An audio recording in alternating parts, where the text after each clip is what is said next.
Todos, señoras y señores, bienvenidos al Centro Asturiano de Madrid. Muchas gracias por visitarnos, muchas gracias por elegirnos.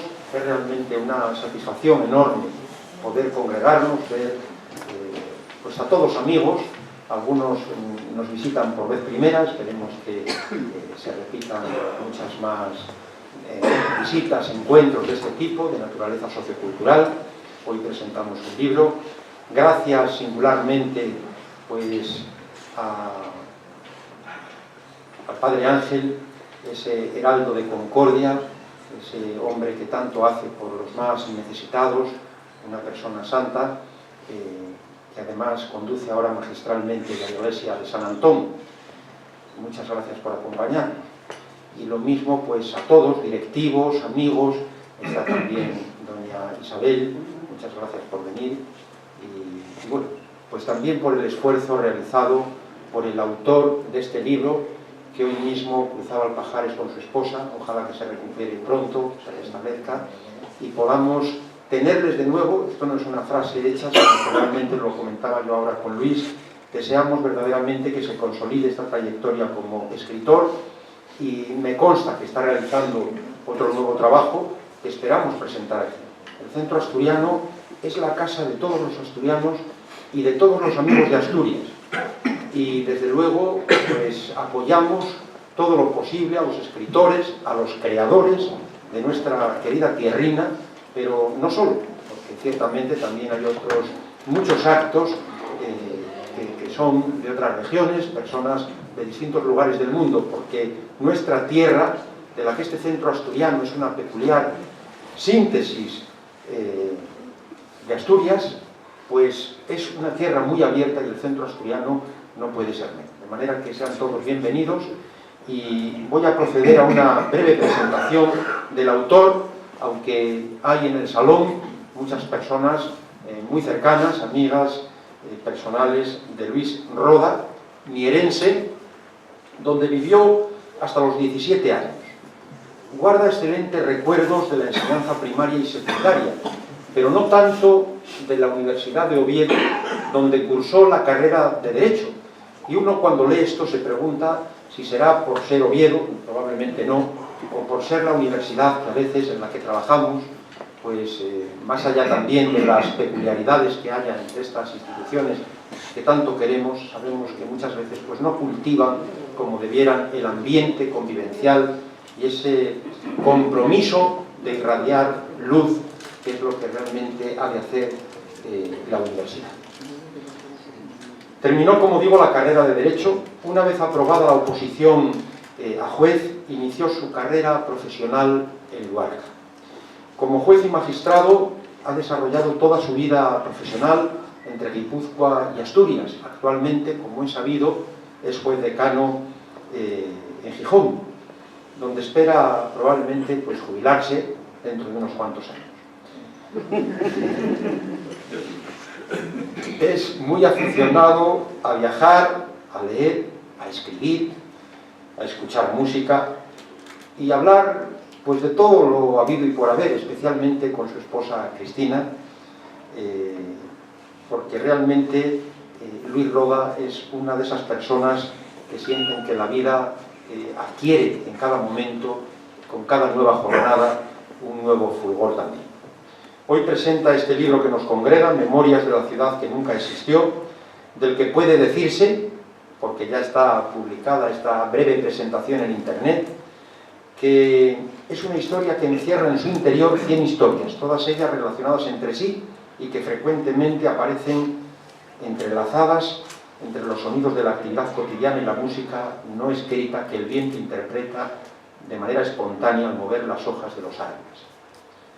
El común denominador de todo lo que se cuenta es su vinculación con una ciudad irrepetible, muy querida por todos nosotros.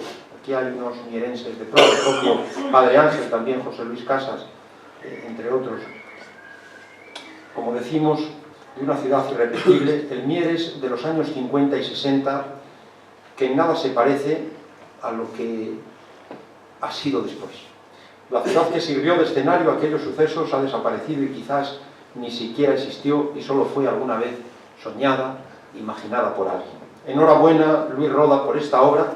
Y enhorabuena también a la editorial Laria, nacida en 2004. Tuvimos la suerte de que algunos de los primeros libros de la editorial Laria los presentamos también en esta casa, magníficas obras, y que se ha establecido, pese al poco tiempo que llevan, unos 13-14 años, como un sólido referente en la escena literaria asturiana, y yo diría que también con una proyección nacional y aún más allá de nuestras fronteras. Un editorial independiente que al mismo tiempo desarrolla estrategias de comunicación competitivas a nivel de mercado. Nada más, muchas gracias a todos por su presencia y damos la palabra al autor Luis Roda. Gracias.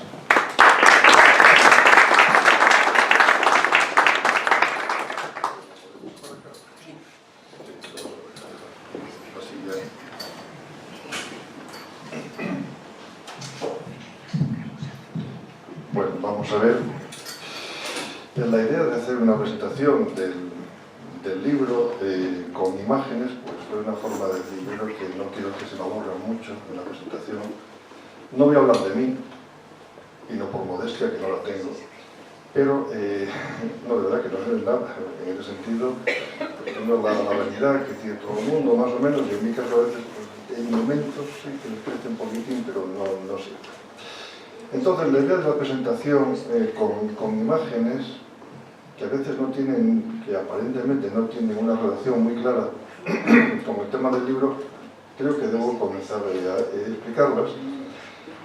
Y esta primera, esta es la portada del libro. Esta portada del libro la elegí yo, sinceramente. Es una fotografía que tenemos. La jovencita de Rosa, que es muy guapa, es mi madre. Y las demás figuras están un poquito difuminadas adrede. Esto se lo pedí a mi yerno, con la finalidad de que se potenciara un poco esta figura. En este libro, aparentemente, son historias que todas están con relación entre ellas. No es un libro de cuentos, es una novela, pero digamos que no hay ni una gota de ingenuidad, aunque aparentemente sí la hay. Por ejemplo, la portada. Esta portada, yo calculo que la fotografía esta es del año 1940. Mi madre nació en el 24, calculo que tendría 16 entonces. Está hecha en la puerta de la casa de Vital Builla, en Mieres, que es en La Rotella, el edificio de La Rotella, que es una finca. Hoy día el edificio desapareció, es una pena. Y bueno, en esta misma casa, muy pocos años antes, estuvieron durante un tiempo a las hijas del rector de la Universidad de Oviedo, que era el hijo de Leopoldo Alas Clarín, y allí fue donde se enteraron de la muerte de su padre. Curiosamente, claro, estas cosas pues te enteras, y sin embargo, pocos años más tarde se permite perfectamente, sin ningún problema, que se haga esta fotografía tan bonita de una actuación que iban a tener mi madre y sus compañeros de la Academia Lastra en el Teatro Pombo. ¿Cuántas cosas pasaron entre el 36 y el 39? Y sin embargo estos jóvenes estaban dispuestos a vivir. De alguna manera, ¿qué pasa? ¿Que hay un intento de olvidar lo que ha pasado? No, yo creo que es que la vida tiene una fuerza que nos lleva y nos conduce hacia un sitio que afortunadamente es el intentar aguantar y sobre todo estar en mejor siempre que puedas, ¿no? Y por ese motivo, entonces, empecé a incluir una serie de figuritas y de cosas. Concretamente, esta sería una fotografía, así, esta es la segunda, espera, así, esta es, por su motivo se ha soltado. La idea está que tenemos que pensar a veces hasta qué punto nuestra capacidad de examinar las cosas, de contemplarlas, nos cambia según la perspectiva que pongamos. Esta fotografía es de una imagen de porcelana de Lladró, que estaba en casa de mis abuelos desde hace unas semanas o meses, está en mi casa. Es una niña, jovencita, una muñeca y demás, pero ¿qué ocurre? Vamos a mirar la figurita desde el lado y vemos un cesto. Esta niña no está jugando con la muñeca, tiene un cesto con compra, está trabajando. A lo mejor trabaja para alguien que le paga 4 perras o está sencillamente trabajando y ayudando en casa.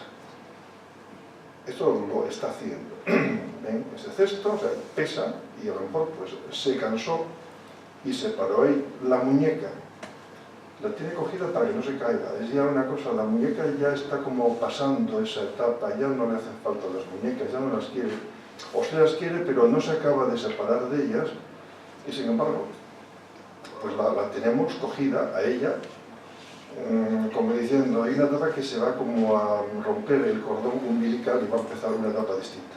Y está pensando, ¿qué está pensando?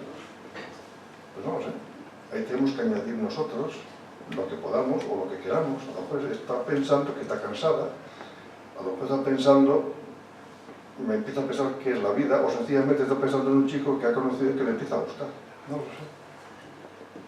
Todo depende de cómo lo miremos. ¿Qué ocurre? La vida de todos, de cada uno, por ese motivo, depende también de la perspectiva que tengamos. Y estas historias que yo cuento aquí, pues cada uno puede analizarlas sin problema y seguro que las va a analizar y las va a traspasar a su propia vida y se va a dar cuenta de que hay muchos paralelismos entre lo que aquí se cuenta y lo que ahí pasa. Bien, yo concretamente cuando empecé a escribir este libro lo que me interesaba era jugar con dos planos. Uno era el plano de la realidad que domina en un lugar. En este momento la fotografía que ven es de Fábrica de Mieres, no queda nada. Ya verán luego lo que queda, tengo un pequeño recuerdo de ahí. No queda nada, pero llegaron a trabajar como 7.500 personas entre la minería y la fábrica de hierros. Todo el mundo básicamente tenía una dependencia directa e indirecta. El día que esta empresa se extinguió, pues ya se acabó prácticamente la ciudad, porque no fue como otras que se quebró una empresa y la gente que vino, es que hubo un exilio. Nos trasladaron como los judíos, los israelitas a Nínive y a Babilonia. En este caso Nínive y Babilonia no eran, nos trasladaron a Gijón y la ciudad pues empezó a languidecer. Bien, entonces, al lado de este plano hay el plano de la fantasía, el plano de la imaginación, lo que tú ves, lo que imaginas, lo que oyes, los cuentos, las historias. Historias terribles, a veces hasta los cuentos de hadas, que muchas veces tienen una serie de elementos pues, de miedo, ¿no? Historias que aún sabiendo que eran producto de la fantasía, ¿cuántas veces hemos pensado si será verdad? ¿Cuántas veces hemos mirado con cierto recelo a alguna cosa, a una casa, a una persona de la que dicen que a lo mejor hace, que si es bruja, que si no sé qué? Pero lo cierto es que luego además también te das cuenta de que recibes una educación en la cual te dicen que bueno, el éxito se obtiene a base de trabajo, de estudio, no siempre pasa, los malos no siempre reciben el castigo, los buenos tampoco reciben el premio. Eso lo vas viendo a lo largo de la vida, pero al mismo tiempo vamos todos desarrollando un crecimiento de tipo espiritual, y espiritual no lo uso en el sentido religioso, lo uso en el sentido de formación, en la cual pues todos de alguna manera vamos como alimentando esa persona que va creciendo y a lo mejor el último día de nuestra vida nos damos cuenta más o menos de lo que hemos sido, porque ya no tenemos tiempo de rectificar, afortunadamente. Bien, esta fotografía de aquí es Fábrica de Mieres.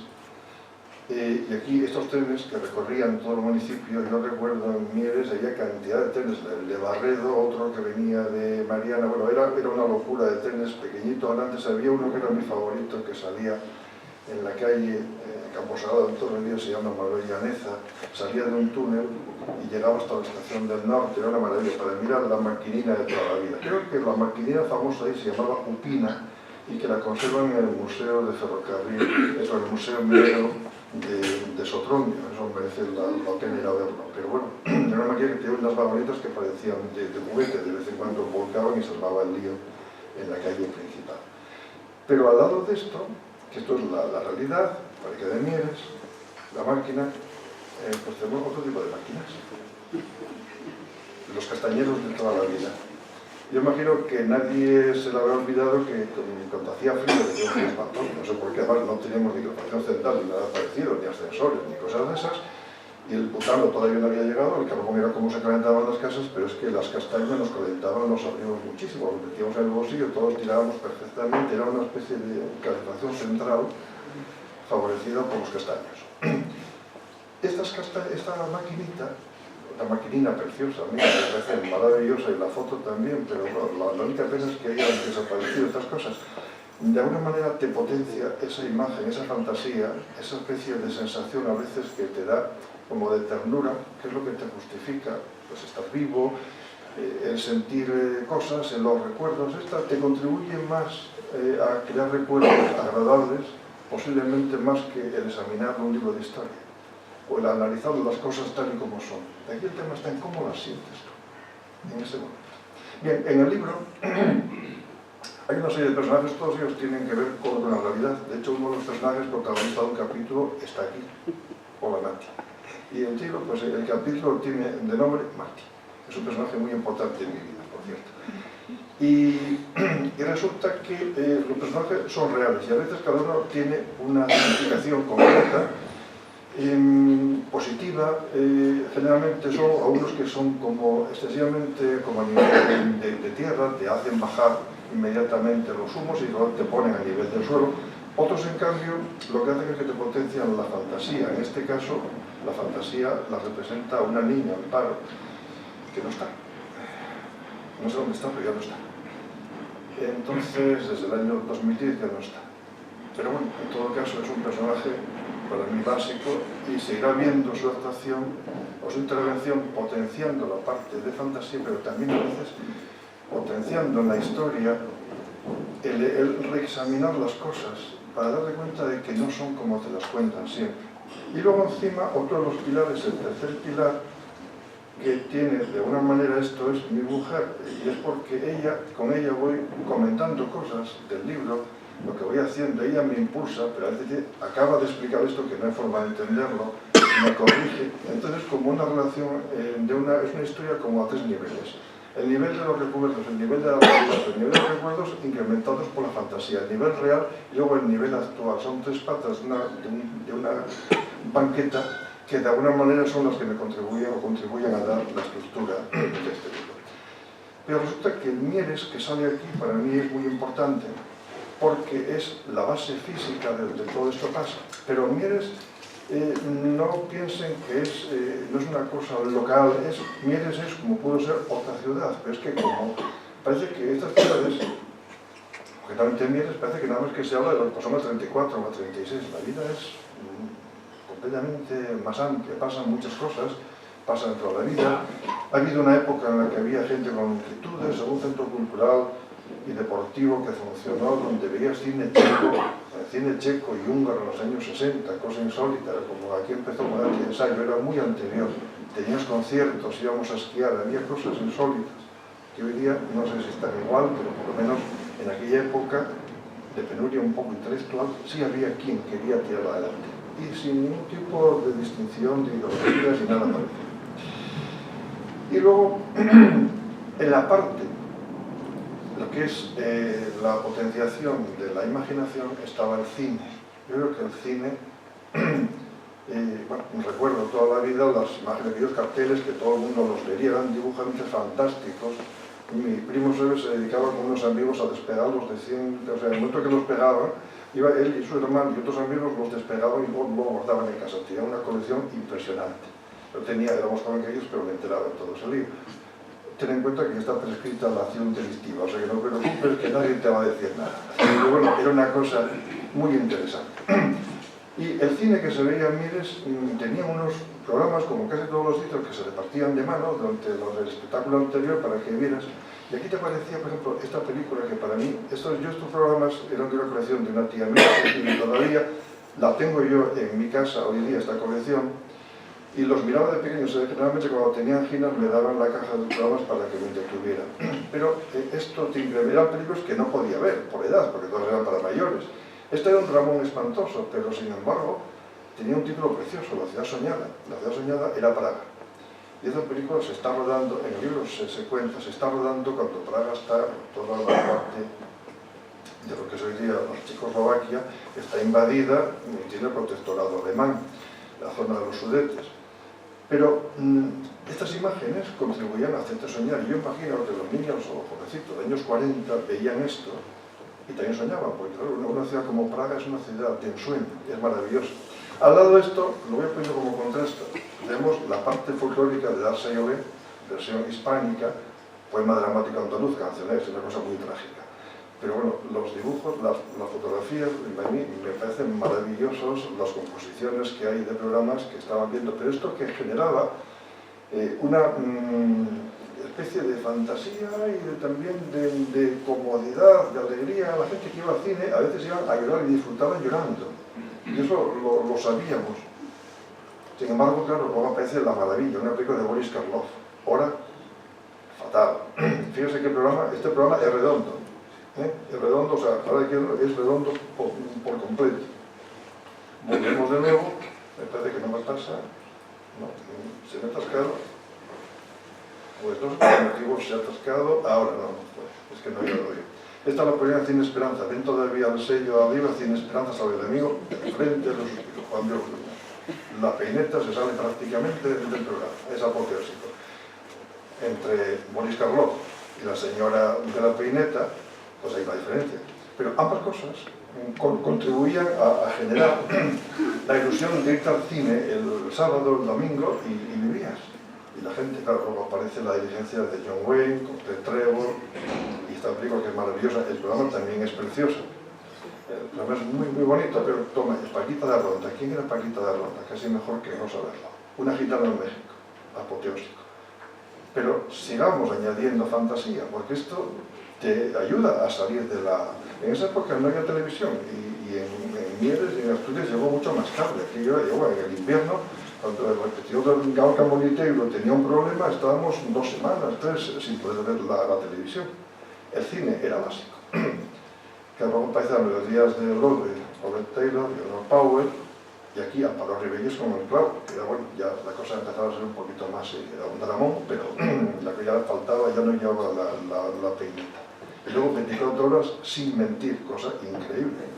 Es evidente que los protagonistas no eran políticos, pero bueno, independientemente de eso, era Paul Godard y Bob Hope. O sea, que era Bob Hope, recuerden que decía, uno de los bromas suyos decía, gano tanto dinero que casi puedo pagar mis impuestos, era una de sus frases. En fin. Y luego estaba Fred Astaire y Ringo Rogers con Ritmo Loco.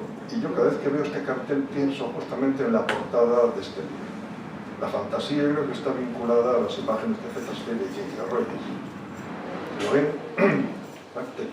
Pasamos de Norteamérica a Mieres. Es un salto un poco grande, pero yo creo que el espíritu es prácticamente el mismo.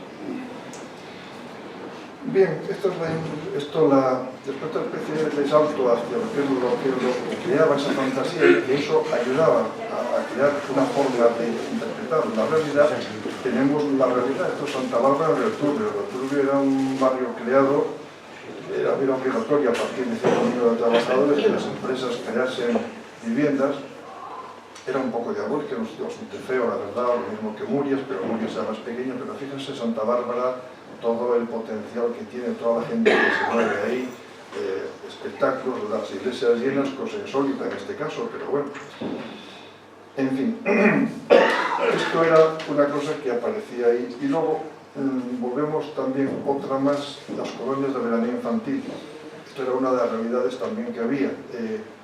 No podemos pensar que los veranos de entonces eran como nos imaginamos ahora. Había niños que no podían ir a veranear, pero pues había Manín, generalmente era donde los solían llevar, y luego los de la costa sí que no recuerdo dónde era, pero desde luego sé que eran en Villamanín, los que puede que fueran Tapias de Casarío, donde iban las colonias estas de fábrica de mieles y de veraneo infantil.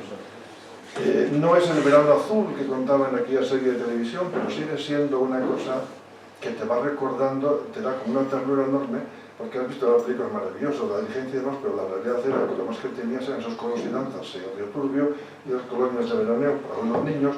Otros niños los llevaban al prevetorio de Pola de Bordón, que hacían turnos, donde era un sitio que decían que era muy bien para secar, porque todos en Mieres íbamos todos a Pola de Bordón o a Villamanín a secar. Era la única cosa que se debía hacer. Bueno, entonces, esa es la realidad, pero esta es otra. Esto ya no es, esto también es la realidad. Al final, la iglesia de San Juan, esta calle se hoy día Carreño Miranda, en otra época se llamaba Calvo Sotelo.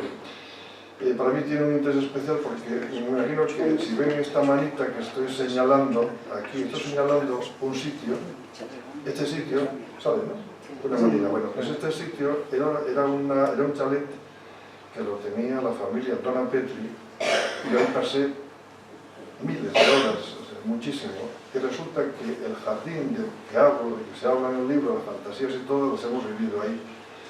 Yo al principio estuve pensando, tenía alguna foto y pensaba en meter el jardín, pero no eran buenas las fotos. Y encima, Cristina, mi mujer, dijo, yo creo que vas a quitar, es mejor que cada uno se imagine ese jardín como quiera. Y efectivamente, es mejor imaginarlo así, porque de alguna manera tú mismo vas diciendo, bueno, pues ese jardín sería de esa manera, pues sería de otra, pero las historias, muchas de ellas, sobre todo las que tienen que ver con la fantasía, esa fantasía que está junto a la realidad, permanentemente nunca se va a escapar, y cualquiera que lea el libro nunca va a ver, nunca se va a confundir, va a saber perfectamente cuándo está el plano de lo real y cuándo está en el plano de la fantasía o de la imaginación o los recuerdos, porque éramos críos. Puede imaginarse como quiera ese jardín. Para mí fue un lugar maravilloso y bueno, la fotografía no es buena, pero no sé de qué revista la saqué. Nos costó Dios y ayuda a hacerlo porque encima se torcía la página y bueno, fue horroroso, pero bueno, más o menos es este jardín. El pájaro loco. Bueno, esto lo he puesto porque había unos cuentos que eran mucho más famosos entonces, eran el Jalato, sobre todo el Trueno, etc. Pero los que generaban un poquito más de fantasía eran estos, que actualmente muchos venían a la editorial Novarro de México, eran carísimos, este costaba 8 pesetas, en una barbaridad entonces. El cine costaba 10, de miles, algunos cines. Entonces, pero sin embargo, era una cosa distinta, que no tenía nada que ver con las historias bélicas, las hazañas bélicas, ni tampoco tenía que ver con toda la historia de lo que veías en los cuentos de Capitán Trueno, todo heroico, no, esto era distinto. Entonces, de alguna manera, Red Ryder también era un vaquero del oeste. Tenías un oeste, eran copia de los americanos, norteamericanos, pero es que era fantástico, era como tener las películas del oeste, pero metidas dentro de una revista esta que se compraba en el kiosco los domingos, y también el Solitario, que cara pone, ¿no? Y hasta la Antifaz, pero bueno, es un teatral, pero bueno, en esa época pues tenía un atractivo especial y creaba, y pum, y este era mi favorito, pum, y era una maravilla de imaginación. Tú hasta un super pum, y tenías hasta un superhéroe. Estos creaban, nosotros hemos llegado a jugar, como todos los niños hemos jugado a hacer o a reproducir lo que leías en los cuentos, pero desde el Capitán Trueno te inventaban las historias. Se desarrollaba en un sitio muy peculiar que se llamaba Villarrealitos. Y bueno, había pues un loco, el Chivete, Blanquita, que era la novia de toda la vida, bueno, todos los personajes. Y a Jaimito, que también lo recordaba todo el mundo. A mí me encantaban los nombres que ponían a algunos. El nombre de Velozio siempre me ha parecido un nombre fantástico. Y uno de los personajes de los artículos que hago en plan de WhatsApp en la Nueva España cada semana, pues tiene el nombre de Velozio, claro. Pero los cuentos tienen trampa. Tienen trampa. ¿Ves? Y aquí estamos con la puñetera de la realidad. Una cosa es la realidad que no nos la cuentan bien, la vemos, la vamos descubriendo en la vida, y ahí verán que yo no puedo contar el libro porque sería absurdo. Pero, por ejemplo, esta imagen está sacada de una edición, es un dibujo de Carlo Chiostri, de una edición de 1901 o algo parecido, de 1901 justamente, de El Pinocho, de Collodi. Este libro, que es casi un facsímil, me lo compró mi mujer en la Chiesa del Carmine en Florencia, yo creo que fue hacia 2005 más o menos. Bien, esta imagen, en los cuentos de Pinocho y en la película no sale. Pinocho se niega a tomar un medicamento porque tiene mucha fiebre. Esta es la hada turquina, la hada turquesa. Aquí en el cine fue siempre aquí la hada azul. No, en el cuento es la hada turquina, que es mucho más bonita la palabra, la hada turquesa, por su color. Entonces Pinocho ve a 4 conejos negros con un féretro, con una caja de muerto, y dice, ven que vienen y a por él. Dice, porque saben que dentro de poco vas a estar muerto. Esto, ¿quién lo vio en Pinocho? Nadie, ¿no? ¿Qué ocurre? Que de golpe descubre, y de Peter Pan, pues se te ponen los pelos de punta porque Wendy envejece. Y también lo descubres, y cuando lo descubres con 8 o 9 años, y directamente te vas dando cuenta de que la vida no es como te están contando. Y la vida de Mieres tampoco era como te estaban contando, pero te vas dando cuenta poco a poco. Bien, esto es la vida real, Santa Bárbara, patrona de los mineros, que por cierto, el 4 de diciembre es la fiesta famosa. Los restos, la mayor parte, porque sé, los restos de Santa Bárbara los descubrimos, no es que los encontráramos, es que estaban en la iglesia de San Martín, en la isla de Burano, en Venecia. Nos enteramos de casualidad, yo pensé que andarían por otro sitio, bueno, pues no. La Llosaca de Constantinopla, no sé, porque estaba por allá, están en la zona de la isla de Burano, en la iglesia de San Martín. Si alguien tiene curiosidad, se encontrará con ella. Y bueno, pues aquí, por ejemplo, desfile con Santa Bárbara, con la torre y demás, pero es que parece que la llevan presa. Es que en esa época las cosas pues eran así, ¿no? No pasa nada, no es que lo digan como crítica, pero es que era una cosa como de respeto. Iban los 4 mineros, yo no sé si los que iban con la escopeta iban conduciendo a los mineros o era todo una cosa de respeto. Esto está tomado en Bustillo, lo sé por la iglesia, el poblado este de Bustillo que queda en dirección ya hacia el valle de ayer, pero es todavía el Concejo de Mieres. Y si ven, pues el tipo de ropaje que llevan los curas de entonces, evidentemente es posconciliar, pero posconciliar del concilio de Trento, o sea, no del Vaticano II. Yo creo que esto del Padre Ángel imagino que lo sabrá. Pero bueno, en esa época pues se iba así.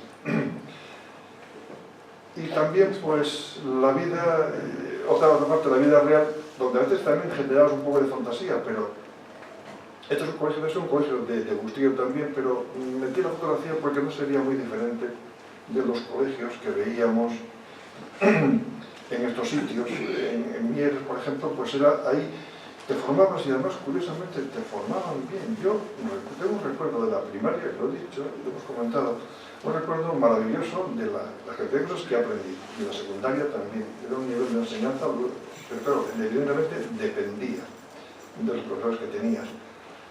Y hay historias, una historia, lo verán en el libro, hay dos capítulos, uno se llama El mapa de Oceanía y otro se llama Josephine Baker, la señora que Nerite, que bailaba con plátanos y todo eso. En esa época no sabíamos nada del baile con una falda de plátanos. A nadie se le ocurrió pensar que eso había pasado una vez, pero Josephine Baker fue una especie de fantasía que tuvo la profesora de francés que dijo que nos iba a llevar. Bueno, si leen el libro ya lo verán. La profesora de francés que teníamos los sábados en Mieres, en el Colegio Sagrado Corazón, colegio que ya ha desaparecido también.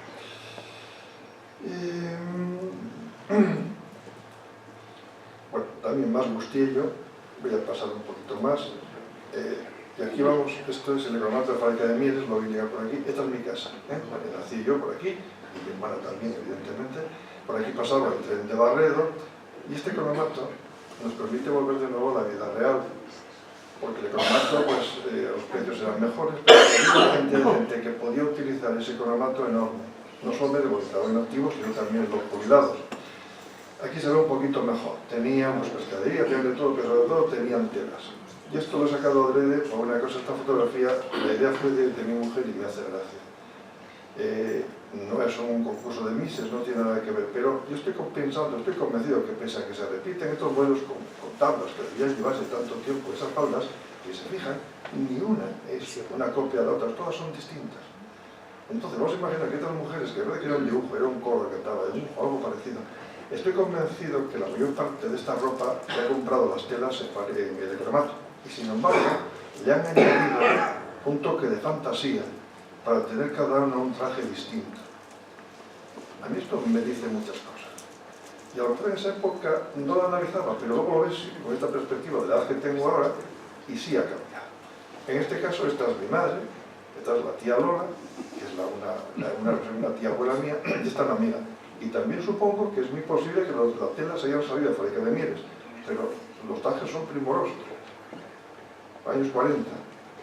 Y te sorprende por eso, porque digamos que se trataba de conseguir como un plus, fueras del nivel en que fueras, porque todo el mundo, pues más o menos, el nivel era el mismo.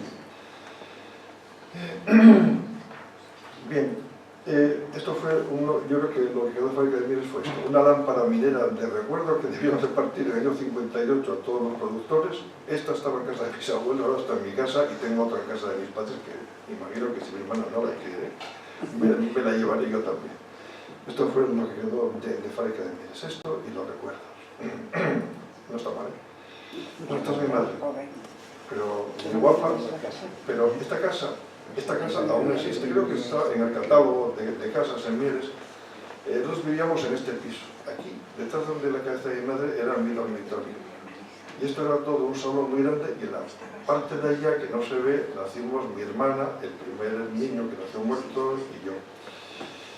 Y es en esta casa donde se fraguaban las lecturas, fantasías, leíamos todos, teníamos un tocadiscos maravilloso, enorme, de Telefunken, que además, bueno, los discos se conseguían muy pocos, pero podías conseguir música, a veces, música barroca te costaba trabajo. Yo empecé a conseguir cosas, pero resulta que de alguna manera estaba lleno, podías conectar en la radio a través luego de lo que sería la voz, más tarde conseguíamos unas músicas maravillosas.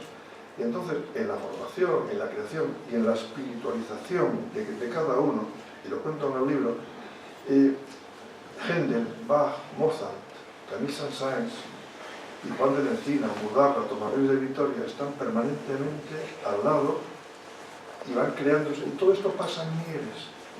Es decir, no hace falta ir a una ciudad maravillosa, impresionante, no, hablamos de un sitio donde pasan estas cosas, donde alguien puede tener acceso a esta música, a esta formación, de esta espiritualización que deriva toda ella de la formación que vas adquiriendo.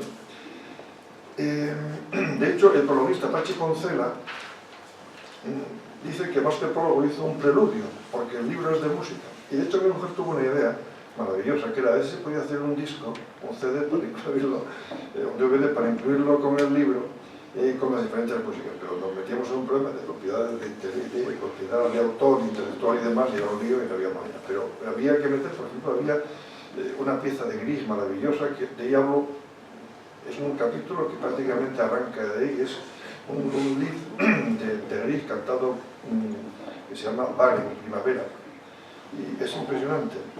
Cualquiera que tenga la oportunidad de verlo, pues verá que es.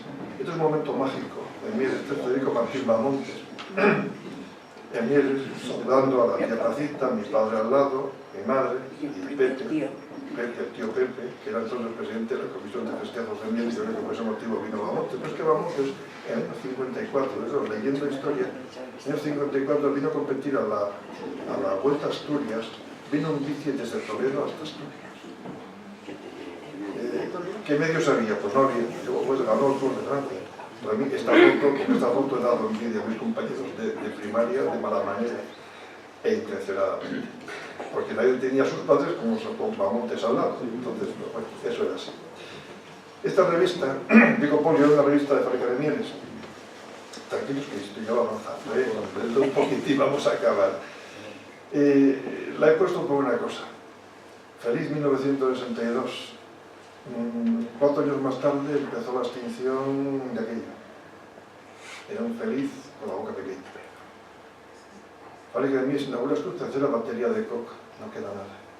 Pero es que esto fue inaugurado y al poco tiempo, hasta que se extinguió prácticamente, pero le quedaban de vida poquísimo tiempo. Era una cosa que ya aquello que se iba a acabar.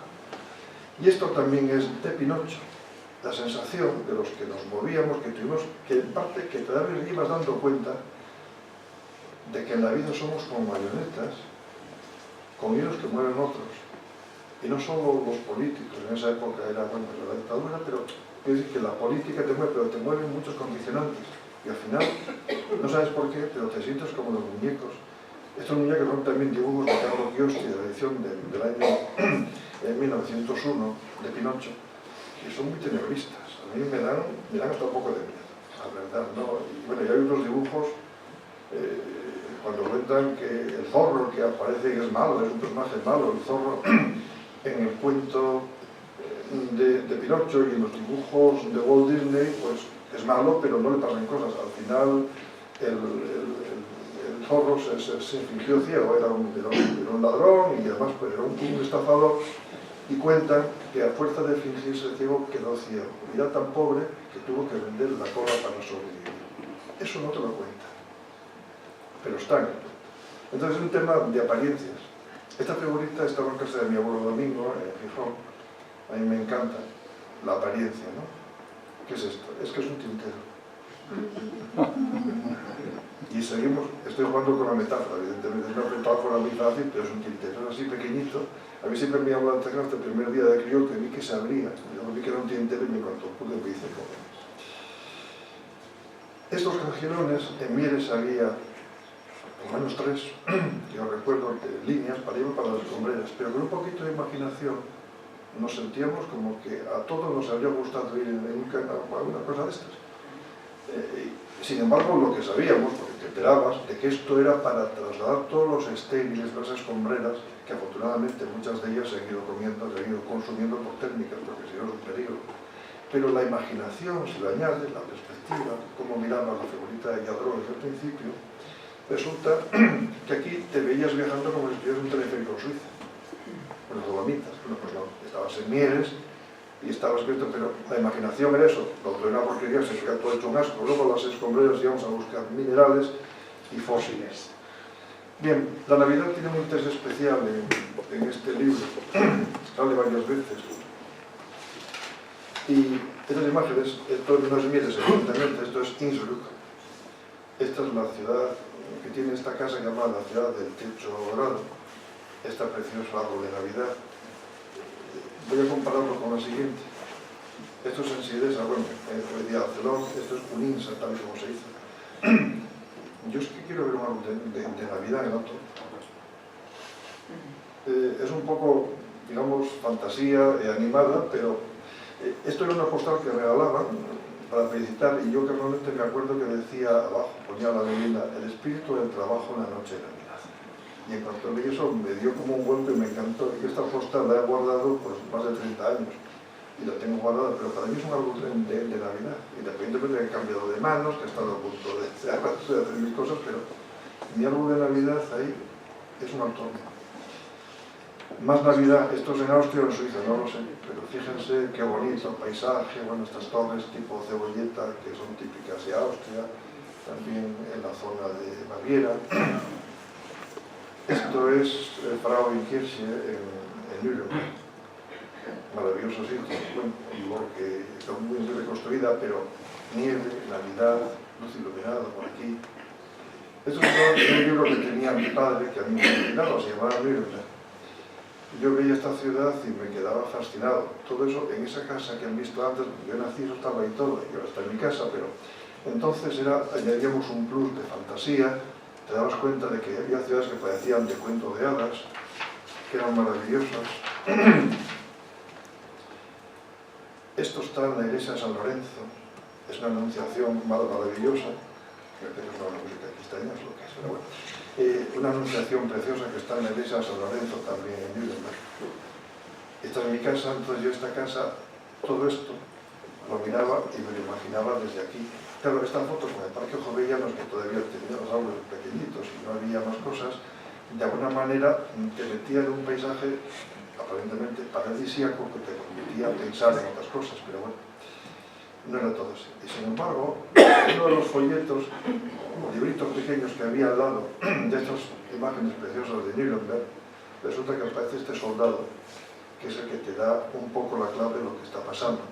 Esos libros mi padre los había conseguido, me parece que fue en el doctorado de alemán de la universidad, sí. Pero claro, en esta época, cuando se hace esta foto, que es desoladora, la nieve está helada, el sol apenas tiene fuerza, se estaba desarrollando la batalla de Stalingrado. Entonces, esas imágenes preciosas se habían producido, eran imágenes en una ciudad, en un país que era muy maravilloso, pero que había desencadenado una guerra terrorífica. Y entonces, claro, saltamos de estas maravillas a la imagen del soldado.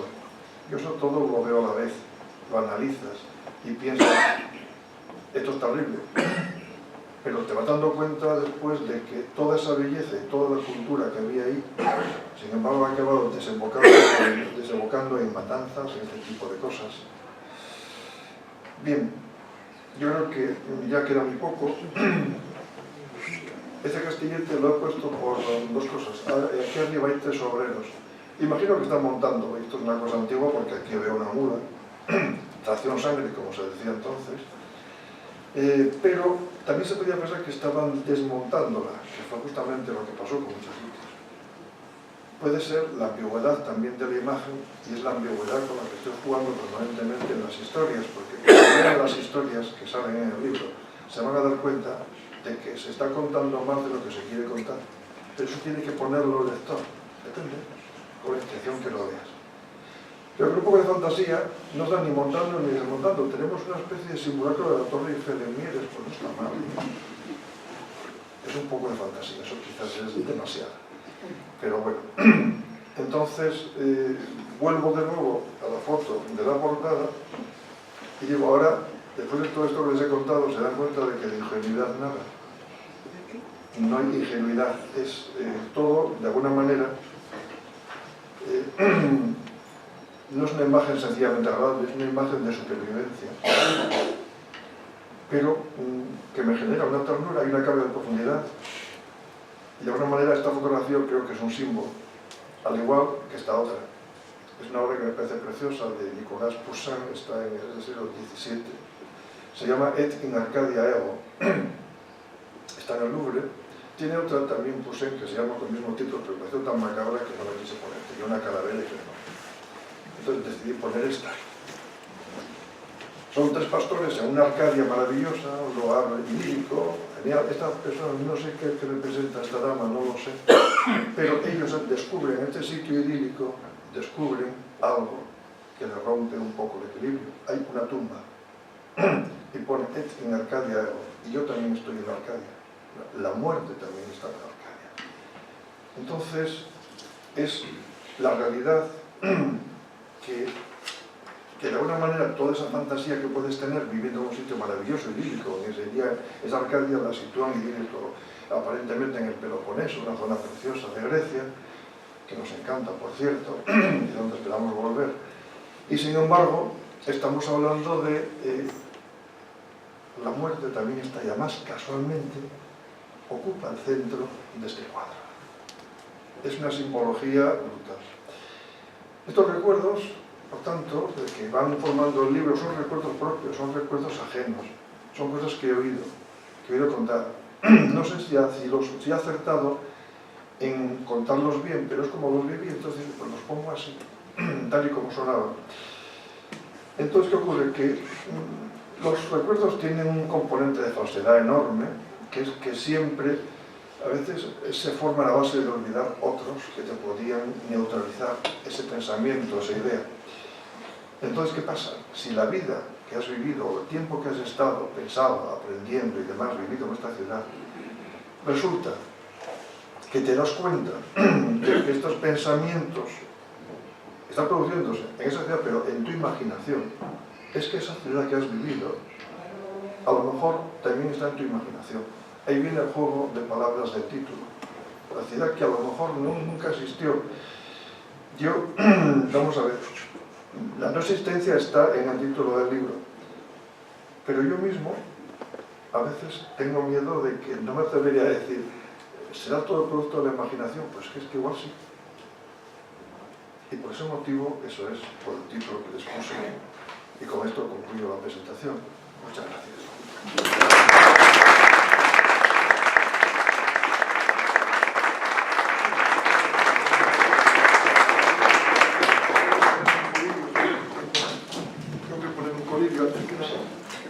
Bueno, pues enhorabuena, la verdad que ha sido una presentación muy original, muy singular, y hemos advertido todo ese contraste de realidad, de fantasía, una imaginación que por supuesto ensancha nuestro mundo y es absolutamente necesaria, de manera que te felicitamos, porque además ha sido muy amena la presentación. Y estábamos comentando que ahora pues, se nos ofrece la oportunidad de hacer alguna pregunta, de manera que si alguien quiere también participar de estos recuerdos, de esta imaginación, o añadir, efectivamente, pues siempre enriquece y además es una oportunidad, una ocasión excelente para empaparse también de algunos aspectos del propio autor o de su obra.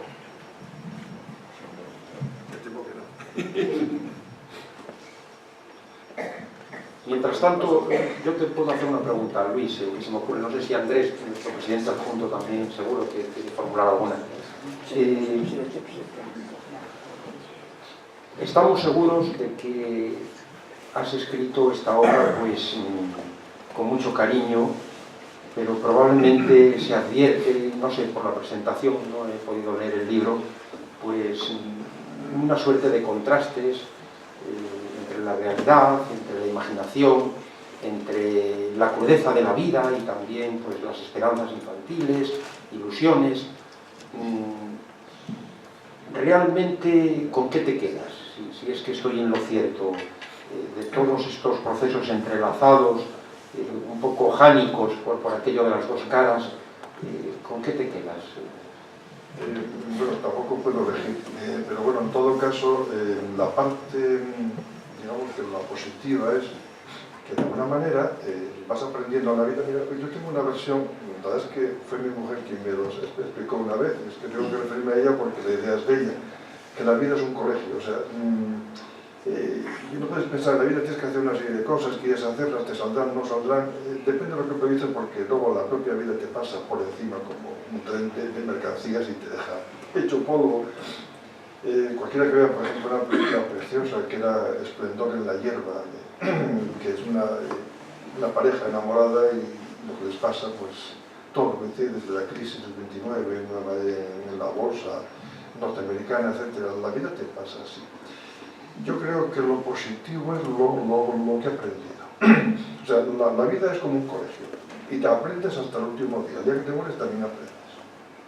Entonces la sensación que tengo es el aprendizaje permanente. O sea, cada vez que descubro una cosa que aprendo, me siento feliz. Y tengo 66 años. Quiero decir que no es una cosa ya juvenil, evidentemente. Estoy ya en tercera edad, como se llama, o sea, en la vejez.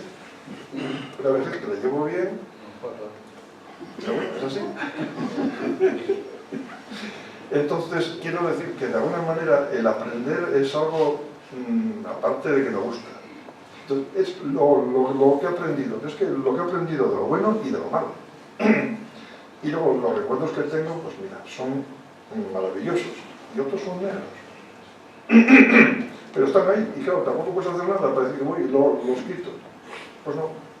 O sea que, de hecho, yo creo que lo que saco de positivo es lo que he ido aprendiendo en la vida. Y este libro, yo decía, tardé más de 9 años en redactarlo. No, es que lo empecé incluso antes, con algún capítulo suelto y demás. Pero luego, lo que es la redacción me llevó, y de hecho lo comentaba con Cristina, me ha servido hasta de terapia.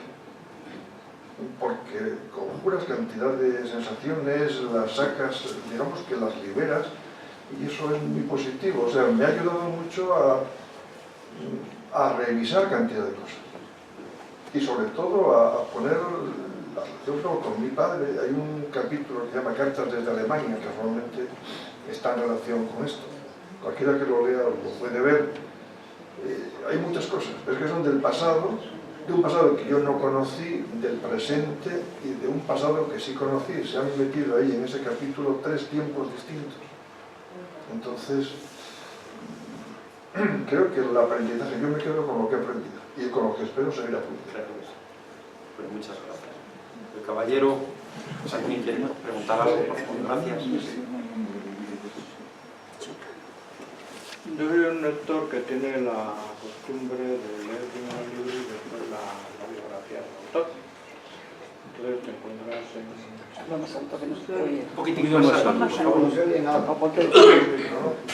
No tenemos un micro, si acaso. No hay problema. Feliz. No veo que sea problema. Que no, puedo hablar más alto. Gracias. Puedo hablar más alto. La cosa es que tengo la mala costumbre de hablar bajo para que la gente preste atención. Yo soy un autor que tiene la costumbre de leer, primero lee la obra y después lee la biografía del autor. Porque hay una gran cantidad de libros que tienen componentes autobiográficos. En este caso, me da la impresión de que es pura... ahí también estamos en el caso en que posiblemente la gran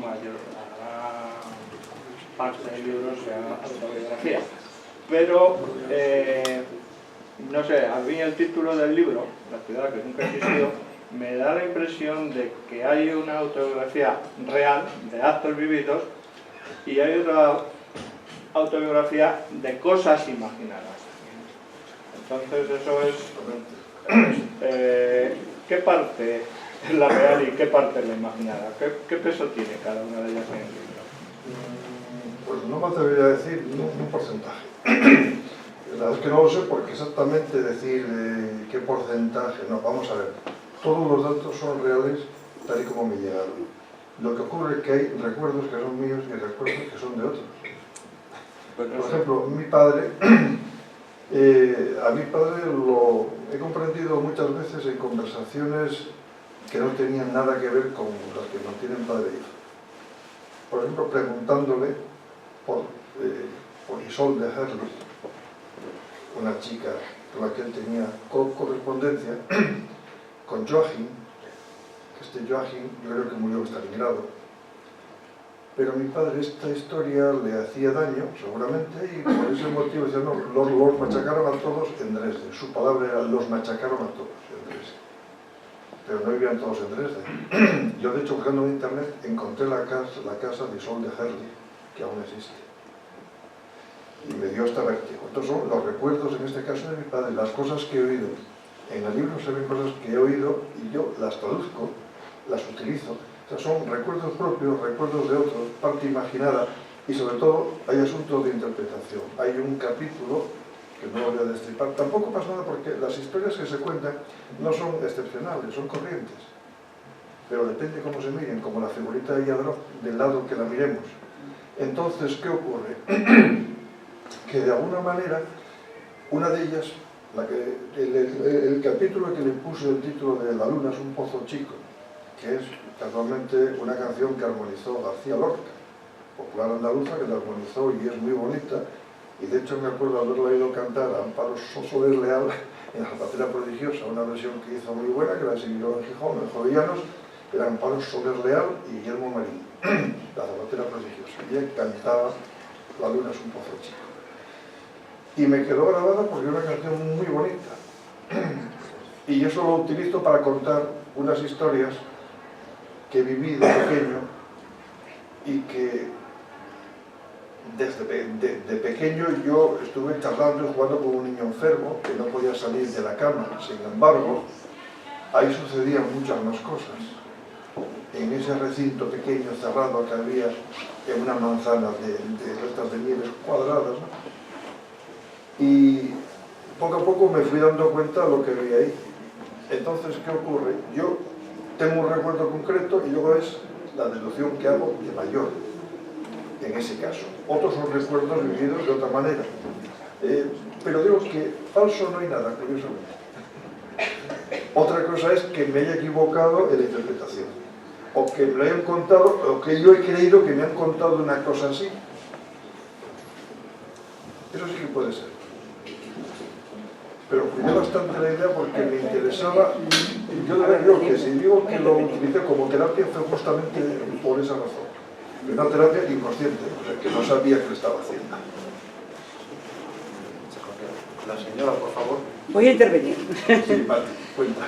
Yo soy Mati, o sea, soy un capítulo del libro. Luis Antonio es mi primo, es bastante más pequeño que yo. No, o sea, que yo, bueno, unos cuantos años. Yo también tuve una infancia con mis hermanos en Mieres hasta los 16 años y la verdad es que yo lo achaco al ser asturianos, fijaos.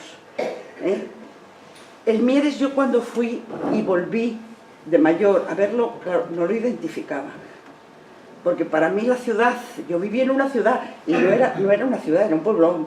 Las fotos que están ahí lo ves. Fábrica de Mieles para mí era un emporio, no, era una cosa, pero vamos, o sea, cutre y horrorosa, ¿vale? La avenida que ha puesto con la iglesia al fondo, ostras, o sea, para mí aquello era, vamos, una maravilla, el ir al paseo y tal. Entonces, el libro de Luis Antonio, claro, mis vivencias son distintas, yo no soy tan culta como él, no sé de música, viajo menos. Pero lo que sí me ha descubierto el libro, y eso nos puede pasar a todos, son los sonidos que a nosotros no nos quedaron, que le quedaron a él.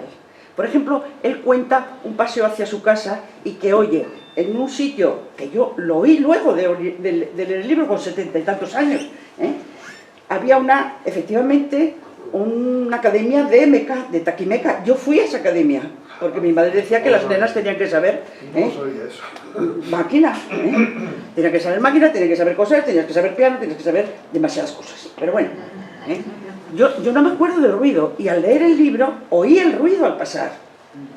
También pasa por un sitio donde tejían. Yo también pasaba por allí, pero no lo había oído.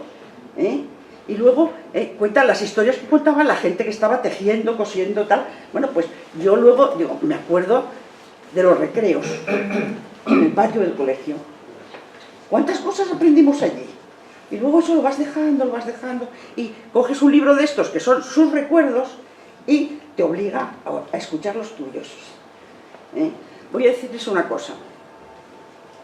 Yo viví hasta los 16 años, nos marchamos de Mieres en el 60, 61, nos fuimos a estudiar afuera y ya no volvimos. O sea, mis padres y mis hermanos nos quedamos en Madrid, y luego la vida nos repartió por el mundo. Mi madre tenía una tienda de ultramarinos. Y yo sabía que mientras nosotros estábamos en casa comiendo bien y viviendo bien dentro de lo que cabía, había gente que pasaba hambre. Eso lo sabías porque lo veías, aunque no quisieras oírlo del todo. Y había huelgas, y había meses enteros en que la gente tenía que comprar las cosas a crédito porque no tenía dinero. Con la libreta. Con la libreta. Y yo vi cupones de racionamiento en mi casa. Y yo oí discusiones tremendas entre mi padre y mi madre. Porque mi padre la reñía porque daba demasiado crédito y ella decía, pero si tienen 4 fíos, ¿cómo hoy voy a cobrar? Yo soy de una generación diferente, yo vivía en Río Turbio. Yo soy de Río Turbio hasta los 15 años, mi hermano vive en Río Turbio todavía, mis padres viven en Gijón, mis padres son mineros, mis abuelos han sido mineros en la mina en Sela, en Tres Amigos, y soy de una generación muy diferente y he vivido todo esto. Muy posterior. Yo digo que Mieres y Río Turbio son, para mí, es la ciudad de la no evolución. Yo tengo la sensación, cuando voy ahora mismo, que sigue siendo esa ciudad que se ha quedado atrás, anclada, y donde yo no he leído el libro, he llegado a la mitad de la presentación y me siento súper identificado porque he tenido los mismos sueños allí, he vivido lo mismo, exactamente lo mismo. Y es muy curioso. Y con la diferencia de edad, que es lo que... Y con la diferencia de edad, yo tengo 42 años. Fíjate, llevo nada menos que 24, que no está mal. Son un montón. Sí, quería comentar un tema y no es la clave del autor, es que me viene a la memoria. Y yo creo que, como creo que hay que quitar la idea de que es un libro autobiográfico, es una novela, es decir, pone nombre Mieres, pero podían haberse inventado otro nombre. Y las cosas que pasan ahí podían pasar en cualquier novela. O sea, ha sido muy honrado al poner Mieres, yo lo agradezco mucho, pues soy de Mieres, pero vamos, que lo que pasa ahí podía haber pasado en cualquier sitio. En ese sentido, no es una autobiografía, porque aquí alguien contaba, evidentemente el autor cuando escribe se retrata un poco, ¿no? Pero bueno, podría haber puesto otro nombre y tal, pero no es una autobiografía, es una novela muy bien escrita, con un problema temporal difícil de coadyuvar y tal, ¿no? O sea, que quería el tema de la realidad. Hubo preguntas que... Creo que todo el mundo tira un poco de sus recuerdos para construir historias, pero yo quise intencionalmente que las historias fueran muy sencillas, porque son realmente sencillas. Sin embargo, hay cargas de profundidad por todos los sitios. Hay minas, que es lo malo. Nunca mejor dicho. La idea, o sea, concretamente es un libro que se ha hecho con la intención de conmover, incluso de provocar que todo el mundo, efectivamente, lo que dice Primo Seve, que saque los recuerdos propios. Es que lo que dices es justamente, o sea, es que me encanta que digas eso porque casualmente es lo que estoy deseando que todo el mundo revise, porque yo estoy hasta el gorro de novelas, he leído miles cosas de novelas, pero quiero novelas que de alguna manera te provoquen, que afloren los sentimientos y no en plan dramático y tal. Que afloren, sencillamente porque estamos dejando esto, la parte nuestra, la espiritual, y ya digo que no con sentido religioso, lo espiritual queda completamente vagado a veces. Unas historias que se agotan, que no te dicen nada, que no te dejan pozo. Entonces mi idea era justamente intentar dejar un pozo y que el lector se siente identificado y que le provoque ese movimiento. Eso es justamente la idea. Perdone, las figuras que salen de la chica con la muñeca, ¿son Lladró? Ella lo sí. Son Lladró. Ella lo sí. Concretamente esto, vamos a ver. me hice con ella porque estamos deshaciendo la casa de mis abuelos, que murieron hace años, y ahora la única que vive, que era una tía mía, pues la hemos llevado para una casa nuestra de Gijón, pues para controlarla, evidentemente. Es complicado de controlar, pero bueno, pero la controlamos aquí. Y resulta que ahora pues la casa esa hay que deshacerla, porque es absurdo tenerla. Y entre otras cosas, pues aparece la figurita esta de Lladró. Y a mí no me gustan mucho las cosas estas, pero bueno, me gusta mucho la cerámica popular, me gustan los platos y los portugueses, tan pintados y demás. Pero esta me hizo gracia, y lo comentamos y me la llevo. Y a mí es que me sugería, de hecho lo comentamos, nos sugería. Y entonces la utilicé en una presentación de un libro que hizo un amigo sobre mi fábrica de miel, estarían contando la historia, y dije, pues yo utilizar lo mismo en Madrid. Cambié las fotos, una de ellas la mantuve, tuve que poner un cojín detrás porque era un lío, porque la forma de donde rebotaba la luz era un follón, pero esa figurita es Lladró. Y entonces la figurita, para mí que sugiere mucho. Creo que depende cómo la mires, sacas una conclusión. A mí me encanta. Hay un museo en Nueva York No lo sabía. de Lladró. Sí, pues como me dé mucho la vendo, pero bueno, en todo caso, no lo creo. Pero bueno, la verdad es que me gustó sobre todo por lo que sugería.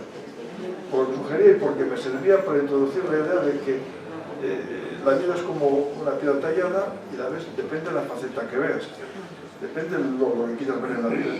Si miras la figurita y no ves más allá, como cuando vas de viaje, la gente que se gasta un montón de dinero que va a Estambul a ver para que juega un equipo de España en Estambul y no ven Estambul. Y no ver Estambul es un pecado, si es que vas a Estambul. Pero la gente lo hace, se gasta ese dinero, van al partido, aplauden, encima pierden. Bueno, pues no. Entonces, ese motivo es, esta figurita es auténtica, yo que está en nuestra casa, y la verdad es que me gusta. Pero me gusta sobre todo por lo que le he añadido y por lo que le he utilizado. Hemos hecho un recorrido por Mieres, lo cual los que somos de allí vamos bien a escuela, pero yo soy de Santullano y creo que echaste de menos, o no sé por qué, la iglesia de Villarejo. Eso es una cosa... Vamos a ver, mira, Santullano, en el cementerio Santullano hay dos nichos que pertenecen a la familia, pertenecen a esta tía mía. Ahí están enterradas las cenizas de mi padre, y los huesos de mis abuelos, que fuimos un día, Cristina y yo, a recuperar el cementerio de Mieres para llevarlos allí. Mi bisabuela Encarnación se casó 2 veces, yo soy del segundo marido, y la bisabuela Encarnación se casó en esa iglesina que hay subido al Palacio de Villarejo. Vivió luego en Viade, debajo del Palacio de Viade, de una casina que aún existe, que está hecho un asco, pero que era preciosa. Mi abuelo Manolo nació en Incierto, mi madre nació en Cenera. Entonces la vinculación, y Santullano en este momento vive todavía la viuda del tío Aladino, allí, cerca de la casita, que la tía Colleta vive allí, y Santullano alguna vez hemos ido pues sencillamente o a poner flores en la tumba, a limpiar, porque se había caído alguna letra y lo pegábamos.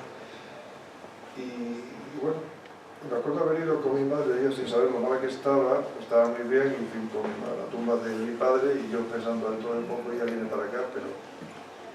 Y cada vez que paso por la autopista no dejo de mirar de reojo porque si no me pego un topetazo, pero miro ese cementerio que está ahí arriba. No, el cementerio que tuve sentido hacer, que tiene una cuesta criminal. Y bueno, pues me parece un sitio que tiene cierto encanto completo dentro de su cementerio, pero sí, el Santullano está ahí también, pero no, los sitios concretos, no, es Mieres, pero Mieres es todo.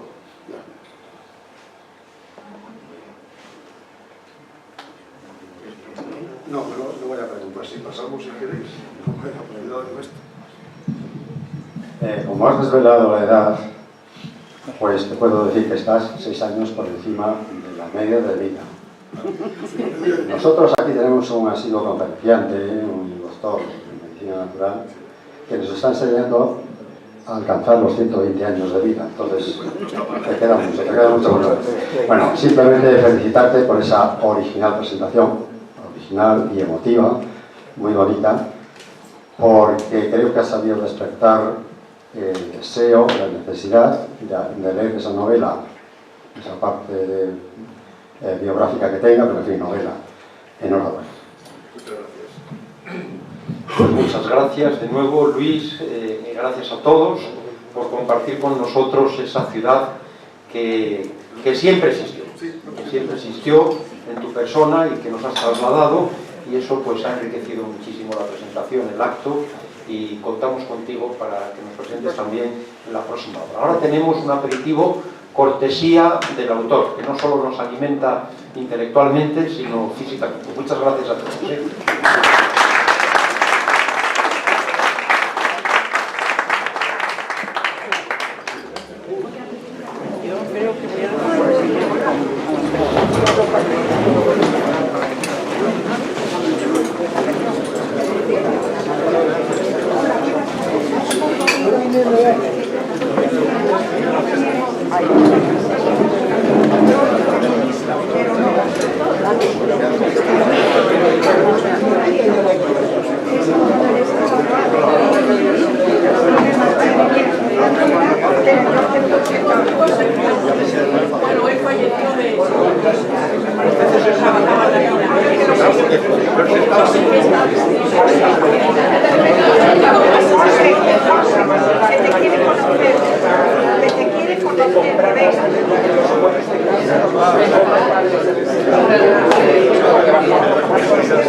Pues yo me pareció ver a un fraile, pues una foto que parece un fraile verdadero. ¿Tú fuiste al colegio de fraile? Yo también. Yo recuerdo que nosotros fuimos ahí porque el abuelo de ese trabajaba en fábrica de miel. Si no, no podía ser para los empleados.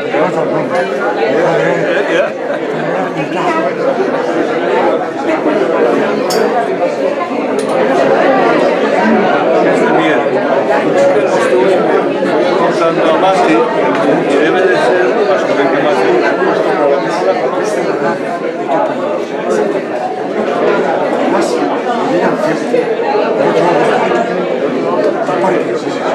por allá había chalés, esas cosas.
Entonces, ¿qué pasa?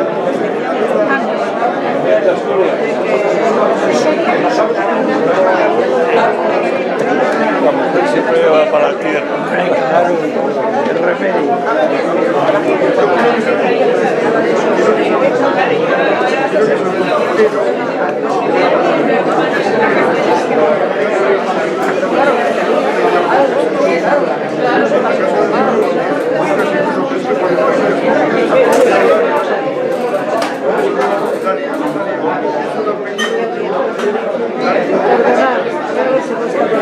Ha escrito José Antonio García.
Gracias.